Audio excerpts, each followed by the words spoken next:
আসসালামু আলাইকুম। আমি তাসনিয়াস কিচেন থেকে বলছি। আজকে আমি দেখাবো রমজান মাস আসার আগেই আমি এভাবে পেঁয়াজু ফ্রোজিং করে রাখলাম। সেই ভিডিও আমি আপনাদের মাঝে শেয়ার করলাম। একবার এভাবে বানালে অনেকটা কাজ এগিয়ে যায়। এই জন্য এভাবে আগেই পেঁয়াজু বানিয়ে রেখে দিলাম। আপনারাও চাইলে আমার মতো এভাবে বানিয়ে রাখতে পারেন। এই জন্য আমি এখানে একটি বলে প্রথমে 1 কাপ আরও হাফ কাপ খেসারির ডাল নিয়েছি। তার সঙ্গে হাফ কাপের একটু বেশি মসুর ডাল নিয়েছি।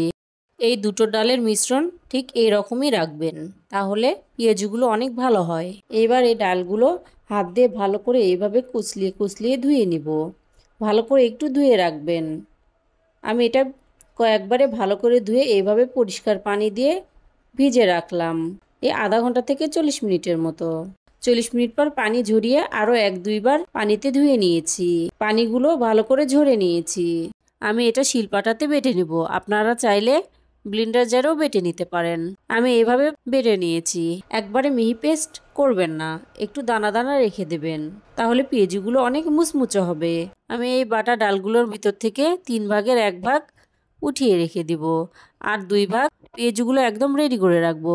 এজন্য আমি একটি অংশ উঠিয়ে রাখবো, আর বাকিগুলো এক জায়গায় করে নিব। সবগুলো ডাল এক জায়গায় করে নিলাম। এবার এর ভিতরে 1/3 কাপ কাঁচামরিচ নিয়েছি। আমি 2 রকমের কাঁচামরিচ নিয়েছি। 1.5 কাপ পেঁয়াজ কুচি নিয়েছি ও হাফ কাপ ধনিয়া পাতা কুচি নিয়েছি। এবার ডালের ভিতরে সবগুলো ঢেলে দিলাম। এবার এর ভিতরে 2 টেবিল চামচ লবণ দিয়ে দিলাম। আপনারা আপনাদের স্বাদ অনুযায়ী দিয়ে নেবেন। তার ভিতরে 1 টেবিল চামচ মরিচের গুঁড়া, হাফ টেবিল চামচ হলুদের গুঁড়া, 1 চামচ জিরার গুঁড়া, 1 চামচ গরম মশলার গুঁড়া, 1 চামচ চটপটি মশলা। এবার 2 চামচ আদা রসুন বাটা দিয়ে হাত দিয়ে ভালো করে এভাবে মেখে নিতে হবে। আমি ভালো করে এভাবে মেখে নিয়েছি। তবে এগুলো আলতো হাতে মিশিয়ে নেবেন, খুব জোরে মিশাবেন না, তাহলে অনেকটা পানি বের হয়ে যাবে। আমি আলতো হাতে সুন্দরভাবে মেখে নিয়েছি। আমি এটা আরও মুচমুচে রাখার জন্য 1/4 কাপ চালের গুঁড়ো দিলাম। আপনারা না দিতে চাইলে বাদ দিতে পারেন। দিয়ে আবারও ভালো করে মেখে নিয়েছি। অবশ্যই হাত দিয়ে ভালো করে একটু মেখে নেবেন।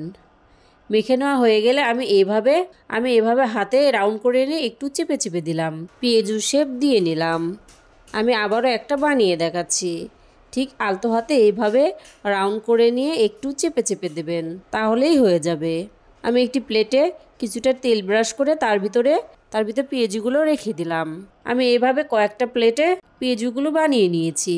এবার পেঁয়াজুগুলো ডিপ ফ্রিজে রেখে দেবো 2 ঘন্টার জন্য, যেন সেট হয়ে যায়। 2 ঘন্টা পর সবগুলো বের করে নিয়েছি। এগুলো উঠিয়ে যে কোনো এয়ারটাইট বক্সে করে রেখে দিতে পারেন। ঠিক ইফতারের আগ মুহূর্তে প্রয়োজন অনুযায়ী বের করে ভেজে নেবেন। এভাবে বানিয়ে রাখলে অনেকটা কাজ এগিয়ে যায়।